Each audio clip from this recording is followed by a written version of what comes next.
When my sister Hannah lost her baby. At 8 months pregnant, she touched my belly at the funeral and whispered, "At least one of us gets to be a mom." 3 weeks after I gave birth, I found her in the nursery at 3 a.m. breastfeeding my daughter, because she'd been taking hormones to induce lactation since my 3rd trimester. Then she started calling my baby by her dead daughter Emma's name, and I discovered she'd applied for a new birth certificate listing herself as the mother. My sister Hannah had always been the one who took care of everyone. After mom died when we were teenagers, she basically raised me even though she was only 3 years older. She'd braid my hair for school and pack my lunches with little notes that said things like, "You're going to do great on your math test today." So when she lost her baby girl at 8 months pregnant, watching her world shatter felt like watching the sun go dark. I was 6 months pregnant myself when it happened. At the funeral for baby Emma, Hannah touched my belly with shaking hands and whispered, "At least one of us gets to be a mom." The way she said it made my chest tighten, but I told myself it was just grief talking. Her therapist said she had complicated grief, which made sense since she had to watch me grow bigger while she planned a funeral instead of a nursery. When I had my daughter Nora, Hannah showed up at our door with a car full of freezer meals and offered to help. My husband David thought it was too soon, but I couldn't turn her away. She needed this, and honestly, we needed the help. Those first weeks, Hannah was incredible.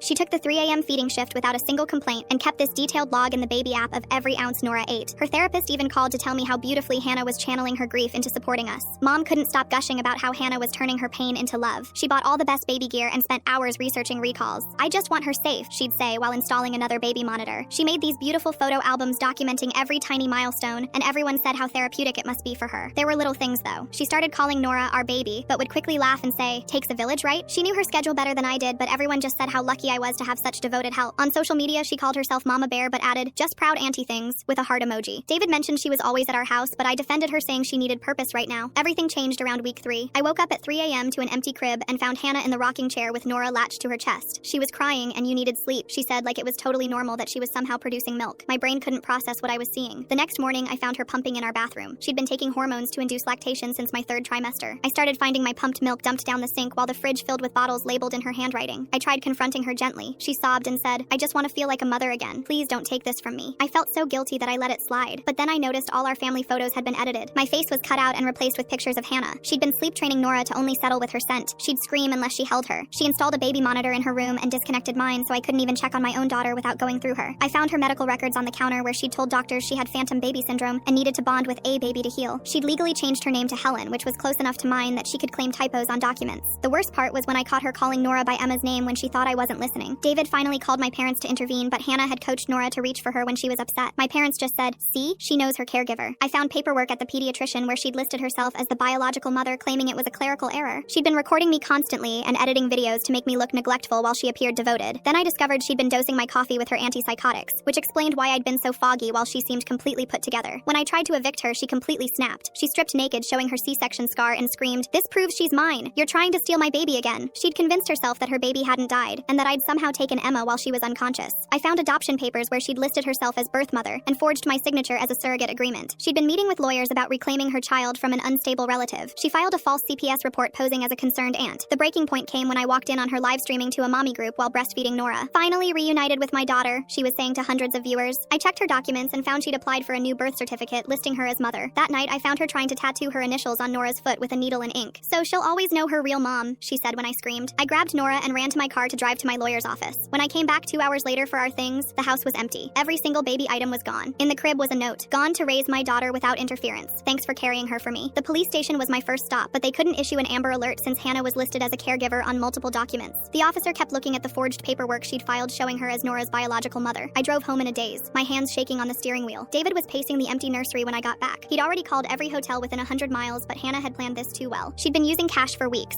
stockpiling baby supplies in storage units I didn't know about. The credit cards she'd been using were all in her new name, Helen. I started with her therapist, but doctor-patient confidentiality meant she couldn't tell me anything. The receptionist did mention Hannah had canceled all future appointments last week, saying she was moving for a fresh start. My stomach dropped when I realized how long she'd been planning this. My parents arrived within hours, Mom clutching tissues and Dad looking lost. They kept asking how this happened, how we missed the signs. Mom admitted Hannah had been asking about custody laws and grandparent rights, but she thought it was just grief talking. Dad remembered Hannah mentioning a cabin rental website, but couldn't recall which one. I tore through Hannah's old room, searching for any clue. Under her mattress, I found printouts of mommy blogs about starting over after loss. She'd highlighted sections about small towns being perfect for raising children away from toxic family members. There were apartment listings circled in 3 different states. David's sister Tiffany came over with her laptop. She was good with computers and started searching social media for any trace of Hannah's new identity. We found the mommy group livestream archived, but Hannah had been careful not to show any identifying landmarks. Tiffany noticed the curtains in the background looked like standard motel patterns. I called every pediatrician within driving distance, warning them about forged medical records. Most couldn't discuss patient information, but one receptionist quietly mentioned a woman matching Hannah's description had called about transferring records for a baby named Emma. She'd asked about practices that didn't require previous documentation. The baby tracker app still showed Hannah's last entries. She'd been logging feeds and diaper changes obsessively until 3 hours ago when the entries stopped. David noticed she'd been gradually changing Nora's schedule, shifting her to eat and sleep at different times than what we'd established. She'd been training our daughter for a different routine. Tiffany found Hannah's car listed for sale online with a pickup scheduled for tomorrow. The buyer lived 2 states away and had already wired a deposit. When we called him, he said the seller seemed desperate for quick cash and had offered to deliver the car herself. He gave us the meeting location at a rest stop off the interstate. I went through our bank statements and discovered Hannah had been making small withdrawals for months, always just under the amount that would trigger alerts. She'd also been buying prepaid phones and having packages delivered to a P.O. box I didn't know existed. When I called the post office, they said the box had been closed yesterday, with a forwarding address to general delivery in another town. Mom remembered Hannah asking about our family medical history last month, specifically about hereditary conditions. She'd wanted copies of everything for her therapist, supposedly. Now I realized she'd been building a complete medical file to present herself as Nora's biological mother to new doctors. David found her laptop hidden in the garage. Most files were deleted, but Tiffany recovered fragments showing Hannah had been researching home births and midwives who worked off the grid. She'd bookmarked articles about mothers who successfully hid from family members they claimed were abusive. She'd been building a narrative where I was the dangerous one. The adoption lawyer Hannah had consulted called back. He said she'd presented a convincing case about being coerced into giving up her baby. She'd shown him edited videos and recordings that made it seem like I'd manipulated a grieving woman. He'd advised her to gather more evidence before proceeding, which explained all the hidden cameras we'd been finding. I checked the mommy support groups online and found Hannah had been active in several under her new name. She'd been posting for weeks about reuniting with her daughter after family members tried to steal her. The comments were all supportive, telling her to do whatever it took to get her baby back. I'm curious why everyone kept dismissing such strange behavior. Calling Nora our baby and basically living at their house seems like more than just grief. The lactation thing is where this gets really weird. How long does it take to make that happen? She'd cultivated an entire network of people who believed her version. Tiffany discovered Hannah had interviewed for several nanny positions in different cities. She'd used our address as a reference, intercepting the calls when we weren't home. One family said she'd seemed perfect, but had suddenly withdrawn her application last week, saying she'd had a family emergency. They mentioned she'd asked detailed questions about their neighborhood's privacy. The storage unit company called David back. They had 3 units rented under variations of Helen's name, all paid up for 6 months in advance. Security footage showed Hannah loading baby items over the past month. The manager couldn't let us in without a warrant, but mentioned one unit had a climate control upgrade, suggesting she'd stored formula and pumped milk. I remembered Hannah had borrowed our camera memory cards to make photo albums. When I checked our computer, I found she'd copied thousands of photos, but selectively deleted ones showing me caring for Nora. She'd been crafting a digital history where she was the primary caregiver, and I was barely present. The timestamps had been altered to support her narrative. My best friend from college called. She'd seen Hannah at a gas station 4 hours away buying diapers and formula. Hannah had been wearing a wig and sunglasses, but my friend recognized her walk. She'd tried to approach, but Hannah had hurried to a car I didn't recognize. The license plate was muddy and unreadable. David contacted the car rental companies. One finally admitted a woman matching Hannah's description had rented a sedan using Helen's ID. She'd paid cash for a month-long rental with unlimited mileage. The GPS had been disabled at her request for privacy reasons. They had no way to track the vehicle. I found Hannah's planner hidden in the basement. She'd been documenting every interaction with Nora for months, but from a mother's perspective. Every entry referred to Nora as Emma and described recovering from the trauma of having her baby stolen. The delusion was complete and meticulously detailed. She'd even logged developmental milestones that aligned with her lost pregnancy timeline. Tiffany pulled up Hannah's browser history from cached files. She'd researched squatters' rights and tenant laws in multiple states. She'd looked up how long before a missing person case goes cold, and what documents were needed to enroll a child in school without previous records. She'd been planning to disappear completely and start fresh. The brass pump company had Hannah's new address on file for warranty registration. When we drove there, it was a mail forwarding service that redirected to another forwarding service. The trail was deliberately convoluted. The clerk mentioned Hannah had seemed paranoid about privacy, paying extra for anonymous forwarding. I called Hannah's college roommate, who mentioned Hannah had asked to borrow her cousin's RV last month for a camping trip. The cousin lived 3 states away and hadn't heard from Hannah since she picked it up. He described it as old but reliable, perfect for staying off the grid. He'd thought it was weird she'd paid him triple the asking price in cash. David's brother Robert was a private investigator and started making calls to his contacts. He found Hannah had been asking about fake ID sources on some questionable forums. She'd also inquired about birth certificate modifications and how to establish residency quickly in new states. She'd been thorough in learning how to disappear. The diaper delivery service showed regular shipments to our house had stopped, but new orders were going to various Amazon lockers under Helen's account. The pattern showed she was moving steadily west, picking up supplies every few hundred miles. She was being careful not to stay anywhere too long. I went through Nora's clothes and realized Hannah had been slowly replacing them with identical items in slightly larger sizes. She'd been preparing for Nora to grow during their time away. The tags were from different stores across multiple states, bought over weeks. She'd thought of everything. Mom called Hannah's high school friend who worked at a bank. She quietly confirmed Hannah had closed several accounts and withdrawn substantial cash over the past month. She'd mentioned starting fresh after trauma, and the bank staff had been sympathetic. The amounts were just under federal reporting requirements. Tiffany found Hannah posting in a forum for mothers estranged from toxic families. She'd shared our edited photos as proof of neglect and gained sympathy from other members. Several had offered her places to stay if she needed to escape. She'd thanked them, but said she had a safe plan. The pediatrician Hannah had been seeing for her phantom pregnancy called back. She said Hannah had been incredibly convincing, showing up with all the symptoms of postpartum depression. She'd prescribed medication that Hannah claimed helped her feel like herself again. The doctor felt terrible for being deceived. I remembered Hannah had a storage locker at her old gym. When we checked, we found she'd been keeping including a go bag with cash, prepaid phones, and duplicate documents. There were receipts for baby supplies shipped to general delivery addresses in small towns along major highways. She'd created a supply chain for her escape. David noticed our spare car keys were missing, along with the garage door opener Hannah had borrowed months ago. She'd been collecting access to our lives while planning her exit. The house felt violated in ways we were still discovering. Every room held evidence of her deception. As night fell, I sat in Nora's empty nursery, holding the one stuffed animal Hannah had left behind. It was the bear she'd bought for Emma, the one she'd clutched at the funeral. Pinned to it was a note in Hannah's handwriting. She was always meant to be mine. I'm just taking back what God intended. I clutched the bear tighter as exhaustion overwhelmed me. David found me there an hour later, still holding Emma's bear while tears streaked my face. He pulled me up gently, and we stumbled to our bedroom where neither of us slept. Morning brought renewed determination. Tiffany arrived early with printouts of Hannah's forum posts. She'd mapped out a timeline showing Hannah's posts grew more delusional each week. The other mothers in her support group had been encouraging her fantasy, validating her belief that I'd stolen her baby. One member had even offered Hannah a cabin in Montana. I drove to the rest stop where Hannah was supposed to meet the car buyer. David followed in his truck while Tiffany monitored Hannah's online activity from home. We waited 4 hours, but Hannah never showed. The buyer called frustrated, saying the seller had texted about car trouble and rescheduled for next week. Back home, I found a package on our doorstep with no return address. Inside was a photo of Nora sleeping in an unfamiliar crib. Hannah had drawn hearts around it and written, "Safe with mommy now," on the back. My hands trembled as I studied every detail in the photo for clues. The wallpaper looked generic, probably another motel. Mom called crying. Hannah had contacted her, claiming I'd been abusing Nora and she'd rescued her. Mom didn't believe it initially, but Hannah had sent edited videos that looked convincing out of context. She'd spliced together footage to make it seem like I was rough with Nora during diaper changes. Mom was confused and wanted to hear my side. I spent 2 hours showing Mom the original videos on my phone, proving Hannah's edits. Dad looked sick when he realized how thoroughly Hannah had planned this. He remembered teaching us both video editing software years ago for a school project. Hannah had paid attention to every detail. Tiffany's husband worked in IT and offered to help trace Hannah's digital footprint. He found she'd been using public Wi-Fi at libraries and coffee shops to post online. The IP addresses formed a path heading northwest. She was being careful, but not careful enough. We had a direction. David wanted to take time off work to search for them, but I worried about money. We'd already spent hundreds on gas and hotels checking leads. His boss was understanding, but patience would run out eventually. We needed to find Nora before our resources did. The mommy group moderator reached out after Tiffany reported Hannah's posts. She was horrified to learn she'd been enabling a kidnapping. She provided Hannah's private messages where she'd mentioned specific landmarks. Hannah had described passing a distinctive water tower shaped like a coffee pot. Tiffany found it on a map, a small town 6 hours away. We packed immediately. Robert met us there with more information. His contacts had spotted someone matching Hannah's description at a laundromat. She'd been washing baby clothes and talking to herself, calling the baby Emma. The owner remembered her because she'd paid in quarters and seemed paranoid about security cameras. The trail led to a weekly rental motel on the outskirts of town. My heart pounded as we checked each room's window for signs of baby items. David spotted formula containers through a gap in curtains at room 12. We'd found them. I wanted to rush in immediately, but Robert counseled patience. Hannah was unstable and might run with Nora if startled. We needed a plan. Tiffany would knock pretending to be housekeeping while David and I waited by the back exit. Robert positioned himself by Hannah's rental car. The door opened slightly when Tiffany knocked. I heard Hannah's voice, suspicious and higher pitched than normal. Tiffany maintained her cover, mentioning fresh towels. Hannah refused, but Tiffany glimpsed inside. She saw Nora in a portable crib, wearing clothes I didn't recognize. Hannah had even dyed Nora's sparse hair darker. Hannah must have sensed something because she suddenly slammed the door. Hannah's spiral from grieving sister to master criminal reads like someone binged too many spy movies while sleep deprived. Storage units, forwarding services, and hair dye for a baby who barely has hair to begin. We heard frantic movement inside. David ran to the window as Hannah tried to grab Nora and her bag simultaneously. I pounded on the door screaming for my baby. Hannah froze at my voice, then her face contorted with rage. She yanked open the door holding Nora against her chest. Her eyes were wild, unfocused. She'd lost weight and her hair was greasy. She looked nothing like the sister who'd braided my hair all those years ago. She backed away as I stepped forward, clutching Nora tighter. Robert appeared behind her, blocking the back exit. Hannah spun around, realizing she was trapped. She pressed her face against Nora's head, whispering frantically. I could hear her calling Nora by Emma's name, promising they'd be together forever. My baby started crying at the tension. David moved slowly, speaking in calm tones about getting help. Hannah laughed, a broken sound that made my chest ache. She insisted we were the ones who needed help, that we'd stolen her baby and gaslit her for months. The delusion was complete. Tiffany had called Mom during the confrontation. She put her on speaker, hoping Mom's voice might break through Hannah's psychosis. Mom pleaded with Hannah to remember who she really was, to remember the sister she'd been. Hannah's face crumpled, but her grip on Nora didn't loosen. For 3 hours, we stood in that motel room in a horrible standoff. Hannah wouldn't release Nora, but couldn't escape either. She rambled about the pregnancy, describing Emma's kicks and the nursery she'd decorated. She'd rewritten history in her mind, erasing the loss entirely. Finally, exhaustion won. Hannah's legs gave out, and she sank onto the bed, still holding Nora. I inched closer, maintaining eye contact. Her grip had loosened slightly. When I was close enough, I carefully lifted my daughter from her arms. Hannah didn't resist, just stared at her empty hands. David drove me and Nora home while Tiffany stayed with Hannah. Robert called Hannah's therapist, who agreed to do an emergency session. Mom and Dad would drive Hannah back, hoping familiar surroundings might help. I felt guilty leaving her, but Nora needed stability and safety. At home, I examined every inch of my daughter. Hannah had taken good care of her physically. She was clean, fed, and unharmed, but she smelled different, like Hannah's perfume instead of mine. She fussed when I held her, turning her head searching for Hannah's scent. My own daughter had been programmed to prefer her kidnapper. The pediatrician confirmed Nora was healthy, but noted she seemed unsettled. The disruption to her routine would take time to correct. She recommended keeping things calm and consistent. I threw out every every item Hannah had touched, wanting to purge her presence from our home. David installed new locks and a security system. Every noise made me check on Nora. I moved her crib into our room, unable to let her out of sight. David understood but worried about my hypervigilance. We were both traumatized in different ways. Hannah's therapist called with updates. Hannah was in a facility specializing in postpartum psychosis and grief. She still believed Nora was Emma, but was starting to accept she needed help. The medication was helping with the delusions, but recovery would be long. Mom visited daily, torn between her daughters. She brought photos of Hannah from the facility, looking lost and medicated. I felt anger and pity simultaneously. This wasn't the sister who'd raised me, who'd been my protector. Grief for that relationship hit unexpectedly hard. Tiffany helped me rebuild routines. She found Hannah had created social media accounts for Emma, with hundreds of photos of Nora. Each caption detailed milestones and moments from Hannah's perspective as the mother. Reading them made me nauseous, but I needed to understand the depth of her break from reality. The mommy group members reached out with apologies. They genuinely believed they were supporting a mother separated from her child. Hannah's story had been so detailed, so convincing. She'd even posted about Emma's first smile, first laugh, creating memories that never existed for a baby who'd never lived. David struggled with trust. He installed cameras in every room and checked them obsessively from work. He questioned every visitor, even family. Hannah had shattered our sense of security. We started couples counseling to process the trauma together. 3 weeks passed in hypervigilant peace. Then Hannah escaped the facility. She'd convinced an orderly she was there voluntarily and walked out during a shift change. The police said without criminal charges, their options were limited. She was a danger to herself, but technically hadn't committed a crime they could prove. The manhunt felt personal this time. I knew Hannah's patterns, her thinking. She'd head for Nora again, convinced she was rescuing her daughter. I packed emergency bags and kept Nora within arm's reach. David took family leave from work. We wouldn't be caught off guard again. Tiffany monitored the online forums. Hannah had created new accounts, but her writing style was distinctive. She was posting about corrupt facilities and family conspiracies. The other mothers were concerned this time, recognizing the paranoia. Several reported her posts to moderators. Mom received a letter with no return address. Hannah's handwriting covered 10 pages detailing her version of events. She described the pregnancy, the birth, the conspiracy to steal Emma. She begged Mom to believe her, to help her get her daughter back. Mom sobbed reading the elaborate delusion. Robert tracked Hannah to a women's shelter 2 states away. She'd given them a fake name and sob story about escaping an abusive relationship. When they realized the truth, she'd already disappeared. She'd learned from our last confrontation, staying more mobile this time. I found myself checking Nora constantly for signs Hannah had been there. Every misplaced toy made my heart race. David installed motion sensors that alerted our phones. We were living in a prison of our own making, but it felt necessary. The breakthrough came from an unexpected source.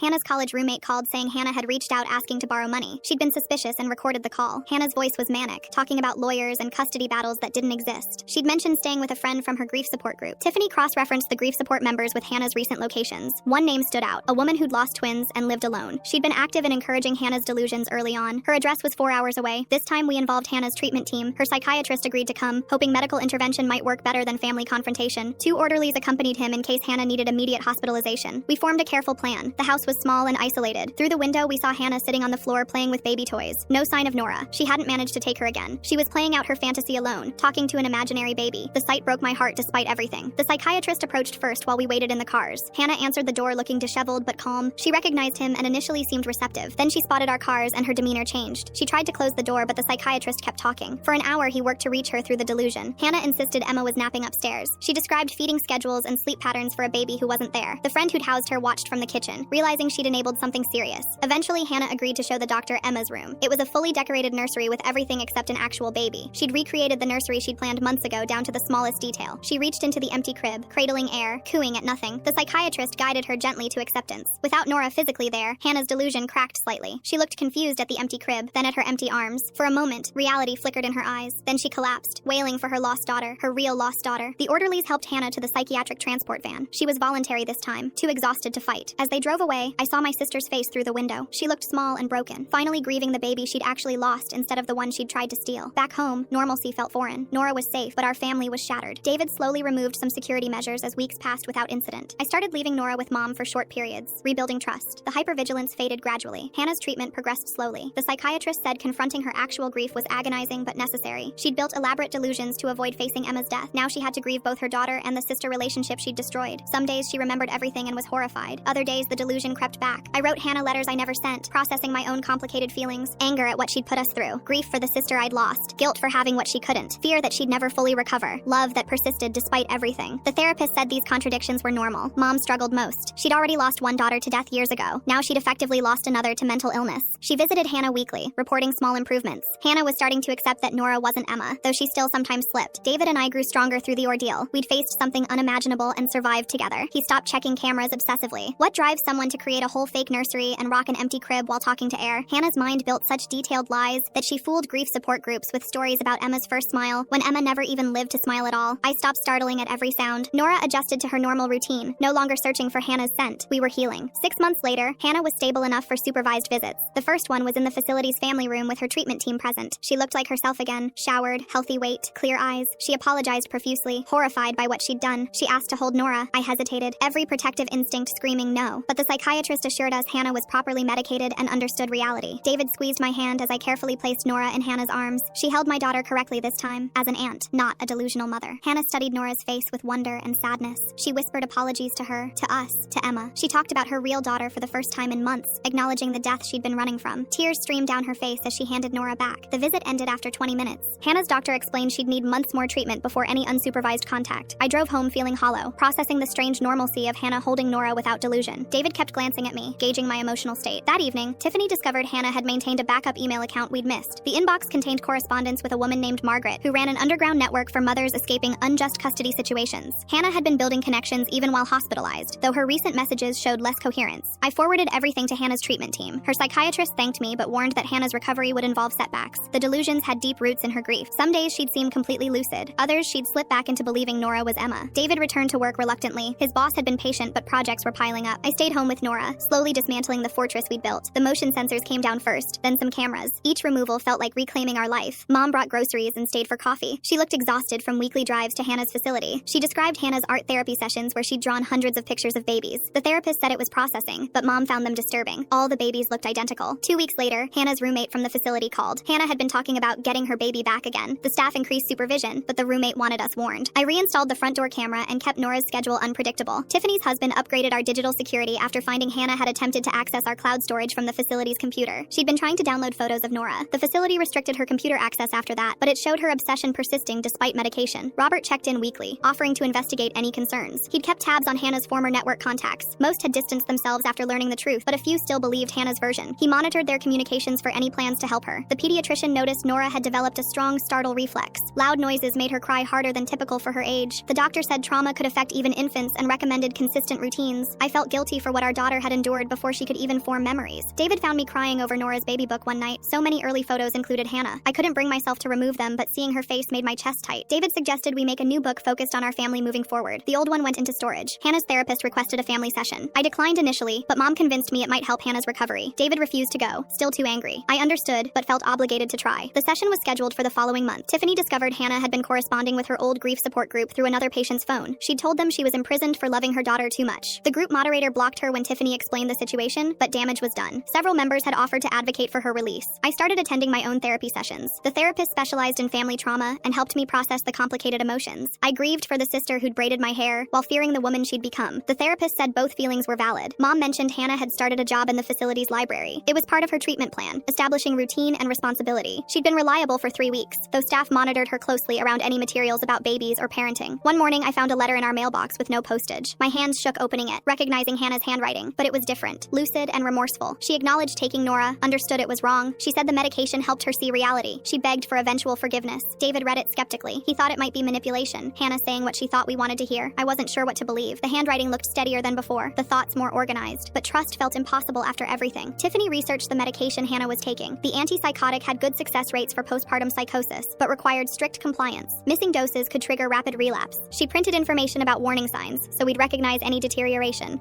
The family therapy session approached with growing dread. I prepared notes about boundaries and expectations. The therapist said Hannah had been working on accountability, but warned me to maintain realistic expectations. Recovery from psychosis wasn't linear. David drove me to the facility but waited in the parking lot. Inside, Hannah looked healthier than our last visit. Her hair was cut short and styled. She wore regular clothes instead of hospital attire. She smiled nervously when I entered. The session was structured carefully. Hannah apologized extensively, acknowledging specific actions and their impact. She used Nora's correct name consistently. She talked about Emma as her deceased daughter, not conflating the two. Progress seemed genuine, but when discussing the future, cracks showed. Hannah mentioned wanting to babysit eventually, being part of Nora's life. The therapist redirected her to focus on her own healing first. Hannah's jaw tightened slightly, a flash of the old delusion, before she agreed. I left feeling unsettled. Hannah was improving, but the obsession lurked beneath medication and therapy. The therapist said this was normal. The delusion had been her coping mechanism for unbearable grief. Letting go completely would take years, if ever. Back home, I found David had rearranged Nora's nursery. He'd moved furniture to erase the layout Hannah had known. It looked fresh, different. He'd also installed a new lock requiring fingerprint access. Paranoid maybe, but it helped us both sleep. Mom visited Hannah the next week and reported continued progress. Hannah had joined a grief support group for mothers who'd lost babies, a real loss group this time. She was sharing about Emma appropriately, though sometimes still mentioned Nora in ways that concerned the facilitator. Tiffany noticed Hannah's online activity had ceased completely. Either she'd truly stopped or gotten better at hiding it. We chose cautious optimism while maintaining vigilance. The cameras stayed up, the security system armed nightly. 3 months into treatment, Hannah's doctor proposed transitioning to outpatient care with strict conditions. She'd live in a halfway house, attend daily therapy, and submit to regular substance testing. Any violation would mean immediate readmission. The doctor wanted our input. David adamantly opposed it, fearing for Nora's safety. I felt torn between supporting Hannah's recovery and protecting our daughter. Mom believed Hannah deserved a chance at normal life. The conflict strained our already fragile family dynamics. After much discussion, we agreed to a trial period with conditions. Hannah couldn't come within 5 miles of our home. No contact with Nora until psychiatrist approval. Weekly check-ins with her treatment team. Any attempt to see Nora would result in immediate intervention. The halfway house was 2 hours away, close enough for Mom to visit, but far enough to feel safe. Hannah moved in with 2 suitcases and tentative hope. She got a job at a local bookstore, started rebuilding a life without us. For 2 weeks, reports were positive. Hannah attended therapy, took medication, followed rules, then she missed a check-in. The facility called immediately. They found her at a playground, watching children play. She hadn't approached anyone, but the violation was clear. Back in the hospital, Hannah's condition had deteriorated rapidly. Without medication for just 3 days, the delusions returned full force. She insisted the halfway house was keeping her from her daughter. She'd been planning to come for Nora, convinced we were waiting for her return. The setback devastated Mom. She'd believed Hannah was healing. Now faced with the reality that Hannah might never fully recover, she struggled with anticipatory grief for a daughter still living, but lost to mental illness.